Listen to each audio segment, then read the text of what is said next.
میں اس لیے زندہ ہوں چونکہ میں بول رہا ہوں۔ دنیا کسی گونگے کی کہانی نہیں لکھتی۔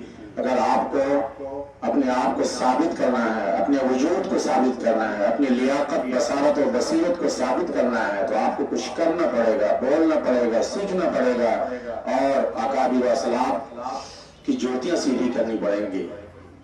ہم سے آداب جینے کے سیکھو۔ ہم بزرگوں میں بیٹھے بہت ہیں۔ ہمارے بیچ حضرت مولانا مفتی اکرم قاسمی صاحب تشریف فرما ہے۔ ہمارے بیچ حضرت مولانا شاہد صاحب رحمانی بھی یہاں پر تشریف رکھتے ہیں۔ میں اس وقت حضرت مولانا شاہد صاحب رحمانی کو آواز دے رہا ہوں، آپ تشریف لائیں۔ نائب امیر شریعت حضرت مولانا شمشاد رحمانی صاحب دامت برکاتہم العالیہ کے برادر عزیز ہیں اور یہ بھی بہت فعال اور حساس عالم دین ہیں۔ بسم اللہ الرحمن الرحیم، الحمد للہ رب العالمین والصلاة والسلام علی رسولہ الکریم، اما بعد۔ حضرت علماء کرام اور عزیز طلبہ، وقت بہت کم ہے، اس لیے میں صرف 2 باتیں آپ حضرات سے عرض کروں گا۔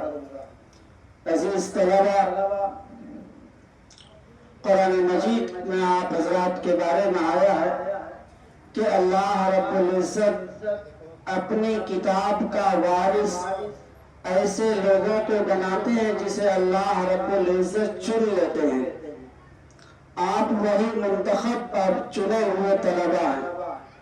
اللہ رب العزت نے آپ حضرات کو علم دین کے لیے اپنی کتاب کا وارث بنانے کے لیے آپ کو چن لیا ہے، اس لیے آپ بڑے ہی قیمتی ہیں۔ آپ اپنی قیمت کو سمجھا ضرورت اس بات کی ہے۔ آپ کے سینے میں جو چیز ہے، قرآن مجید کی اگر ایک آیت آپ کے سینے کے اندر ہے تو یہ ایک آیت دنیا کی ساری چیزوں سے بہتر اور سب سے زیادہ قیمتی ہے۔ اس لیے آپ بہت ہی قیمتی ہیں۔ آپ اپنے علم کو اور اپنے آپ کو کبھی بھی کمتر نہ سمجھا کسی دوسرے سے۔ آپ سب سے قیمتی ہیں۔ حدیث کے اندر آتا ہے خیرکم من تعلم القرآن وعلمہ، کہ تم میں سب سے بہتر انسان وہ ہے جو قرآن مجید کو سیکھے اور سکھائے۔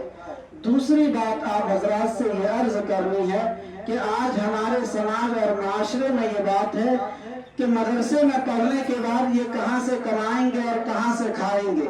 میرے بھائیو، میرے دوستو، میں آپ سے عرض کروں کہ اللہ رب العزت رازق ہے، رزق دینے والا ہے، ہر ایک کو کھلا رہا ہے۔ جو ایک وقت نماز نہیں پڑھتا، جو اللہ کا نام نہیں لیتا، اللہ رب العزت اسے بھی کھلا رہا ہے۔ جو خدا کو نہیں مانتا، اللہ اسے بھی کھلا رہا ہے۔ بھلا بتائیے، جو اللہ کے کلام کو اپنے سینے میں محفوظ کر رہا ہو، اسے اللہ رب العزت کھلائے گا یا بھوکا رکھے گا؟ یقیناً اللہ رب العزت اسے کھلائے گا۔ اس لیے تنگی معاش پر ہمیں نہیں جانا چاہیے، اپنی قیمت اور اپنی اہمیت کو سمجھنا چاہیے۔ یہ تعلیمی سال کا آغاز ہے، اس لیے میں ایک اور بات عرض کروں گا۔ یہ بات طلباء کرام سے تھی، اور دوسری بات حضرات یہاں پر بہت سارے ادارے کے ذمہ داران ہیں، حضرات اساتذہ کرام بھی ہیں۔ میں سب سے چھوٹا ہوں، لیکن میرے ذہن میں ایک بات آئی، چونکہ مجھ سے بہت سارے ایسے طلباء ملے جنہوں نے تعلیم کو چھوڑ دیا۔ میں ان سے ملا اور اس سے پوچھا کہ آخر اس نے تعلیم کو کیوں چھوڑا، کیا وجہ اس کی زندگی میں پیش آئی۔ میں عرض کروں 2-3 طالب علم کے بارے میں صرف آپ سے عرض کروں گا کہ کسی نے کہا کہ مجھے میرے ماں باپ نے جو مدرسے میں ڈالا تو میں چھوٹا تھا، اور ہمارے ساتھ بڑے طلباء بھی ہوا کرتے تھے۔ اکثر وقت یہ ہوتا تھا کہ کھانے کی لائن میں جب میں کھڑا ہوتا تھا تو بڑے بچے مجھے پیچھے کر دیتے تھے، اور اکثر یہ معمول ہمارا چلتا رہتا تھا، میرا پیٹ نہیں بھرتا تھا، اس لیے میں مجبوراً مدرسہ چھوڑ گیا۔ مدرسہ سے جو ہے مجھے دشواری ہونے لگی۔ کسی نے کہا کہ مجھے سبق یاد نہیں ہوتا تھا، اور استاد کے پاس جب سبق سنانے کے لیے جاتا تھا، استاد یاد نہیں ہوتا، 1-2 چھڑی مارو اور سائیڈ میں کھڑا کر دیا، کبھی مرغا بنا دیا ہم کو، یہ سب پریشانی آنے لگی۔ میں اس پر عرض کروں گا کہ تمام اساتذہ کرام جو ہم طلباء کو پڑھا رہے ہیں، بچوں کو پڑھا رہے ہیں، بچوں کے اندر کوئی نہ کوئی خصوصیت ضرور ہوتی ہے۔ پڑھنے والے بچے ہوتے ہیں، وہ کس نہج سے پڑھیں گے, کیسے یاد کریں گے. ہر ایک کا ذہن ایک جیسا نہیں ہوتا ہے. تو اساتذہ کو ان بچوں سے کیا چیز لینا ہے, کیسے یہ بچہ پڑھے, اسے سائڈ کر دینا ہے. یقیناً یاد رکھیے کہ کھڑا کرنے کے بعد بچے کو اور سبق یاد نہیں ہوگا جو بیٹھ کر کے وہ یاد کر سکتا ہے, اور مرغا بنانے کے بعد اور بھی یاد نہیں ہوگا. یہ بچے کا وقت کا ضیاع ہے. آپ کو کے پاس بچے آئے ہیں تو آپ کی ذمہ داری ہے کہ آپ اسے پڑھائیں, اپنی جانب سے مکمل کوشش کریں.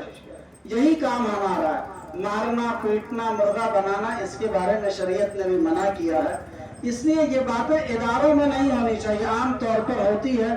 اس طریقے کی باتیں زیادہ تر ہمیں طالب علموں نے بتایا. تقریباً میں نے اس طرح 27 طالب علم سے بات کی ہے جو ادارے کو چھوڑے ہوئے ہیں, پڑھائی کو چھوڑے ہوئے ہیں. ان میں زیادہ تر باتیں یہی تھی. تو ذمہ داران کے سامنے یہ بات رہے کہ چھوٹے بچے جو ہے چھوٹے بچوں کو بڑے بچے جو ہے پریشان نہ کریں, انہیں لائن میں مکمل رکھا جائے جہاں پر بھی ہے, جو بھی نظام ہو. اور اساتذہ کرام بہت ہی شفقت اور بہت ہی محبت کے ساتھ اپنے طلباء کو پڑھائیں. طلبہ عزیز, آپ کا مقام بہت بلند ہے. آپ اپنے مقام کو سمجھیے, اپنے اساتذہ اور اپنے ذمہ داران کی خدمت کریں, ان کی باتوں کو عمل کریں. اگر عمل کریں گے تو دنیا بھی آپ کی قدم چومے گی اور آخرت میں بھی آپ کامیاب ہوں گے انشاءاللہ. وما علینا الا البلاغ. ماشاءاللہ, بڑے اچھے تاثرات بچوں اور اساتذہ کرام کے